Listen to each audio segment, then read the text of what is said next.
Beloved brothers and sisters, we have shared experiences here over the months, but we have never come across an experience that is as scary as what you are about to watch. Today's experience is a true life story full of brutality, hatred, and merciless and unjust nature of Islamic teachings. This little soul sends this experience with tears in her eyes. One of the things she requests is prayers from every believer out there. Please, beloved, watch this to the end so you can include this little soul in your prayers. We will be in the comments section to respond to all your prayers, beloved. Also tell us where you are watching from so we can pray with you. My name is Zareen Adeyemi, and I was born in Melbourne, Australia. Before everything changed, my life was simple. I lived with my mum, Amal, and my two older step-siblings, Zara and Suleiman, in a small apartment on Goulburn Street in West Melbourne. I was only 6 years old, and all I cared about was going to school, playing outside, and helping Mum bake on weekends. I never thought anything bad could happen to us, because home always felt safe. But that changed the moment Mum told me we were taking a short holiday to Egypt because my father, Mazen, said he missed his family and wanted me to meet them. When we arrived in Cairo, I remembered the heat touching my face like a fire. People moved fast everywhere, cars honked all day, and the voices on the streets sounded like they were shouting even when they weren't angry. Everything felt different from Melbourne. Mum tried to stay calm, smiling at me and holding my hand as we walked through the airport, but I could feel she was nervous. She always squeezed my hand twice when she felt scared. She squeezed it twice many times that day, even though she kept telling me everything was fine. The first few days seemed normal. We stayed with my father's relatives in Mahdi, and people came in and out of the house all the time. But on the day we were supposed to return to Australia, my father suddenly told Mum that I was not going back with her. I didn't understand what was happening. I only saw Mum crying and begging him to let us return home. When she explained we were staying longer, her voice kept shaking, and that made me afraid. That was the moment I realized something had changed forever. It was the day my life turned from a holiday into a trap. At first, I thought my father was only angry and would change his mind soon, but days turned into weeks, and nothing changed. Mum kept asking him when we were going back to Melbourne, but he ignored her or told her he was still thinking. We stayed in his mother's apartment in a crowded part of Cairo, and everything felt strange. The house was very small, with low light and long evenings where we sat quietly because no one wanted to upset anyone. Mum tried to smile for me, but she looked scared every day. She whispered to me at night that we were trying our best to leave, but we had to wait for the right time. Things got worse when my father and his family started forcing us to practice Islam. They said it was the only way to stay safe in the house. Every morning, they made Mum cover her hair and pushed both of us to follow their prayers even though we didn't understand the words. I could see how uncomfortable Mum was. She would guide me gently, telling me to just stay still and not upset anyone. I didn't understand why they wanted us to live like that when we never agreed to it. Mum later explained that they were trying to control us and make sure we never tried to leave Egypt again. After some weeks, Mum found out the papers she had signed were not visa forms like my father claimed. They were bans that stopped both of us from leaving Egypt without his permission. When she realized this, she cried for hours. I remember sitting beside her on the bed while the sound of the street filled the room. I didn't know what to say, so I just held her hand like she always held mine. Even though I was small, I felt the fear growing in our lives. It was like being trapped behind a door that had no key, and every day made it harder to breathe. Mum never gave up trying to get us home. Even though she was scared, she kept making small plans in her mind, hoping one of them might work. After about 6 months, she finally found a chance to return to Australia for a short time. I didn't understand why she had to leave without me, but she promised she would come back for me. When she walked away at the airport, I felt as if someone had taken the ground away from my feet. I stayed with my grandmother and uncles, and every night I asked where Mum was. They always told me not to worry, but that only made me worry more. When Mum came back to Egypt with my grandfather, Graham, they tried to take me home quietly. They came to the apartment to talk to the family, hoping for peace. But things turned bad very quickly. Two of my uncles started shouting, and then they began hitting Mum and my grandfather. I remember hiding behind the sofa while people screamed. My grandmother grabbed me and pulled me away as Mum cried out. They took her jewelry, grabbed money from my grandfather, and pushed both of them outside. I could hear them saying terrible things, promising that neither of them would leave Egypt alive if they tried to take me again. After that day, everything around us became more dangerous. Mum told me later that a group of men had tried to kidnap me, and the police said those men were known criminals. I didn't know much about kidnapping at my age, but I understood from the way Mum held me that something terrible could have happened. We had to move between different houses because it wasn't safe to stay in one place. Every time we changed apartments, I felt like we were in a race we didn't understand, trying to stay one step ahead of people who wanted to control us. At night, I wished for Melbourne, for my bed, and for life to be normal again. After the kidnapping attempt, Mum became even more careful. We moved into a small safe house in an area called Ain Shams, where the buildings stood close together and the streets looked like they never slept. The apartment was empty except for 2 mattresses on the floor and an old fan that made a loud sound whenever it turned. Even though it was uncomfortable, Mum told me it was safer than being with my father's family. We stayed inside most days, listening for footsteps outside the door and checking the windows again and again. I knew Mum didn't want me to be afraid, but I could see fear in her eyes every time someone knocked. Living like that changed both of us. I missed running around outside, going to school, meeting friends, and playing like every child should. Instead, Mum always whispered for me to stay quiet, not to shout, not to open the curtains, and not to go near the main door. Every sound in the hallway made me jump. Sometimes the electricity would go off for hours, and we would sit together with only the streetlight shining faintly through the window. I would ask Mum why we couldn't just go home to Melbourne, and she would look down before telling me we were trying, but Egypt wouldn't let us go. During that time, Mum had to depend on small help from friends or kind strangers who knew what we were going through. She would leave quickly to buy bread or water, always looking over her shoulder, while I stayed alone in the apartment praying she would come back safely. Even though I was young, I knew our lives were not normal.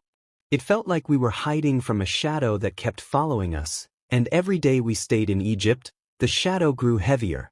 But Mum kept holding on to hope, and she tried her best to protect me with the little strength she had left. As the days passed, the pressure on us to practice Islam became stronger. Whenever my father or his relatives found out where we were staying, they would show up and remind Mum of the rules they wanted us to follow. They said it was the only way to keep us safe and to make sure we didn't try to escape Egypt again. Mum had no choice but to obey whenever they were around. They made her cover her hair and forced both of us to learn prayers we didn't understand. Even though I tried to repeat the words, my heart felt heavy because it didn't feel like something I chose. It felt like something we were being pushed into. Mum cried silently many nights, thinking I was asleep, but I could hear her. She tried to hide it because she didn't want me to lose hope, but I could feel her sadness fill the room.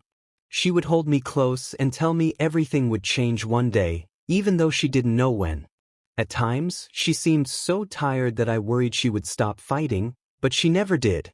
She kept whispering quietly, saying she was praying in her heart for a way out. She didn't pray loudly because she was afraid someone might hear her, but she always prayed inside herself. Even though we were forced to follow a religion we didn't believe in, Mum taught me to stay calm and to remember who we were on the inside. She reminded me of our life back in Melbourne, our church on King Street, and the mornings we would read children's Bible stories together. Those memories kept me going. I held them close like a small light in a dark place. I didn't tell anyone, not even Mum, but every night I asked God quietly to help us escape, even though I wasn't sure if He could hear me from so far away. But I kept asking anyway. One evening, while we were staying in a small apartment in Nasser City, something happened that Mum later said was the turning point. The power went out again, and the whole room became dark except for a tiny bit of light coming from the street. I was sitting beside Mum, and she was holding me quietly because I had been crying earlier, asking why we couldn't go home. As the room stayed dark, I suddenly felt a strange warmth around me. It wasn't like the heat from the weather. It felt calm, like someone had placed a soft blanket over my shoulders. I didn't know what it was, but I wasn't scared. That was the first moment in a long time that I felt peaceful. Mum told me later that she also felt something in that moment. She said it was as if someone was letting her know that we were not forgotten. She didn't hear a voice out loud, but something inside her became stronger, like she was being reminded that God still had a plan for us. She didn't tell me everything right away, but I noticed her face change a little. She didn't look as defeated as before. It was like someone had given her a small piece of courage, and she held on to it tightly. For the first time, I saw her close her eyes and breathe in deeply, as if she had been waiting for that feeling for months. From that day, Mum started planning again, but this time with more confidence. She said she believed God was guiding her, showing her the right steps even if they looked impossible. I didn't understand all the details, but I knew something was different because she moved with more purpose. She told me we had to be patient but ready. Even though we were still trapped in Egypt, and people were still looking for us, Mum said hope had returned. I held on to that hope too, because when everything else around you feels dark, even a small light can make a big difference. Our escape began on a quiet morning when the streets were still waking up. Mum woke me earlier than usual and told me to put on my shoes without asking questions. I could see the seriousness on her face, so I didn't argue. She packed our small bag, the same one we always kept ready in case we ever needed to move suddenly. We left the apartment using the back stairs, which were dark and dusty. Mum held my hand tightly as we walked quickly through narrow alleys to avoid the main roads. I didn't know where we were going, but I felt my heart beating so fast that I could hear it in my ears. We took a small taxi that drove us toward the outskirts of Cairo. Mum didn't look back even once. She kept her eyes forward and whispered prayers under her breath. The driver didn't talk much, but I noticed the way he kept checking the mirror, like he understood the danger we were in. At one point, several police officers were standing at a checkpoint ahead. Mum pulled me close and lowered her head, pretending to be asleep with a scarf covering part of her face. The taxi slowed down as we passed the officers, and I held my breath until they waved us through. I didn't know if they were looking for us, but everything felt risky. After what felt like hours, we reached a small village outside Cairo where a family agreed to hide us for a short time. Their house was made of clay walls and had a small room where Mum and I slept together on a mat. Mum told me to stay inside and not make noise because we couldn't trust anyone completely. She explained that our father's relatives might still be trying to track us down. Even though I felt scared, there was also a new kind of hope inside me. I didn't know how or when, but I felt we were finally moving closer to freedom, step by step. After a few days hiding in the village, Mum and I met a kind woman who told us about Jesus. She explained that he loved everyone, even children like me who felt trapped and scared. At first, I didn't understand much because I had only known Islam from what my father's family forced us to follow. But Mum listened closely and prayed quietly while I sat beside her, feeling something warm inside, like the calm I had felt before in the dark apartment in Nasser City. For the first time in a long time, I felt a hope that was bigger than fear. That night, Mum and I prayed together. She told me to close my eyes and imagine Jesus watching over us, protecting us from danger. I felt like someone was holding my hand even though nobody was there. Mum whispered that he had brought us this far for a reason, and that if we trusted him, we could be free.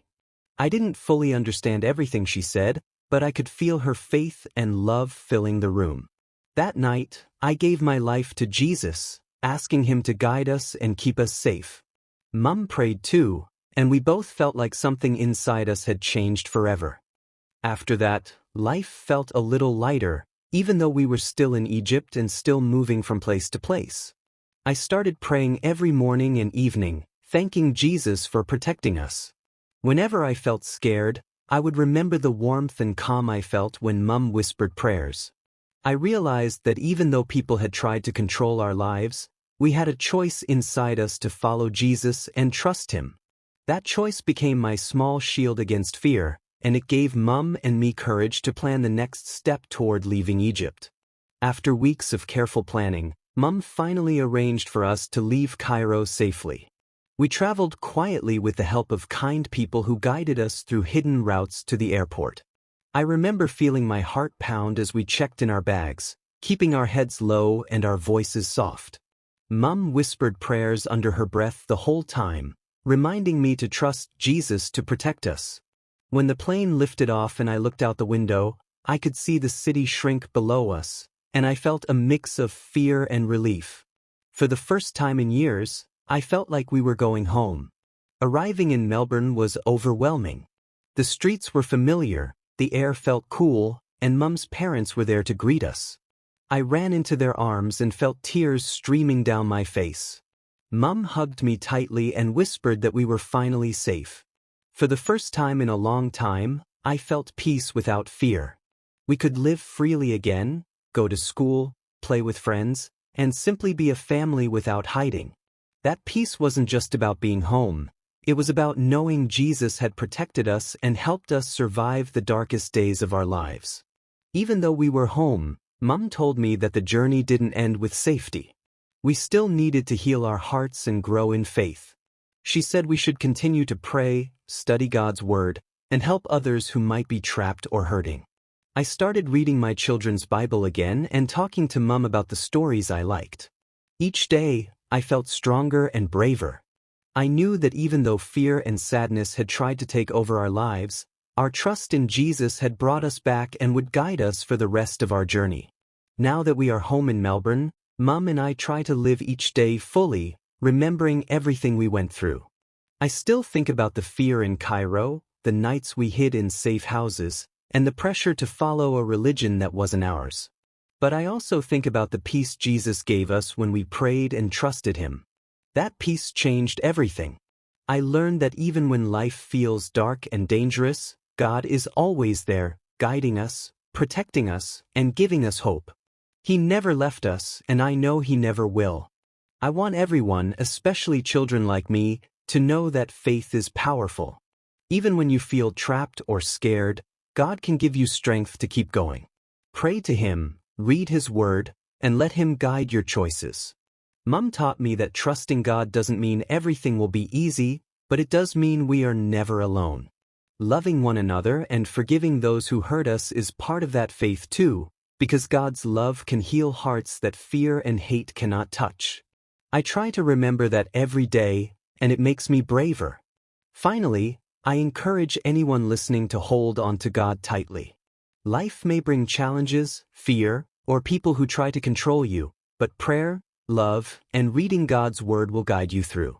Don't give up hope, even if things feel impossible. Jesus has a plan, and he can bring you out of darkness into light. Mum and I will continue to trust him, share his love, and pray for those who are still trapped or hurting. We learned the hard way that God is faithful, and now we live to follow him and share his hope with everyone we meet.